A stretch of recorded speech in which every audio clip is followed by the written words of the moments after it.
এই মুহূর্তে আমাদের সামনে উপস্থিত আছেন এই প্রতিষ্ঠানের বিদায়ী শিক্ষার্থী প্রিয় ভাই এবং হুজুর থেকে আমি কিছু কথা শুনতে চাই। আজকের এই বিদায় মুহূর্তে আপনার আসলে অনুভূতিটা কেমন? আলহামদুলিল্লাহ, এই বিদায় মুহূর্তে আসলে এটা আমাদের একবারে বিদায় নাই, এটা আমাদের একটা স্মৃতি। আল্লাহ তাআলা আমাদের সকলকে এই মাদ্রাসায় এককালে একসাথে আমরা লেখাপড়া করতে পেরেছি এবং এইভাবেই আমরা এখান থেকে অন্য জায়গায় চলে যাব। এটাই আমাদের জীবন।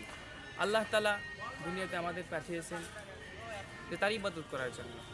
এজন্য ইবাদত করার জন্য আমাদের শিক্ষার প্রয়োজন। শিক্ষা অর্জন করতে হলে আমাদেরকে বিভিন্ন মাদ্রাসায় পড়তে হবে। এই যে আমরা এখানে পড়তেছিলাম, এই মাদ্রাসায় আমাদের লেখাপড়া শেষ, এভাবে আমাদের অন্য আরেক মাদ্রাসায় চলে যাব। এভাবে একের পর এক আমাদের ধাপ এগিয়ে যেতে হবে, আর এটাই আমাদের জীবন।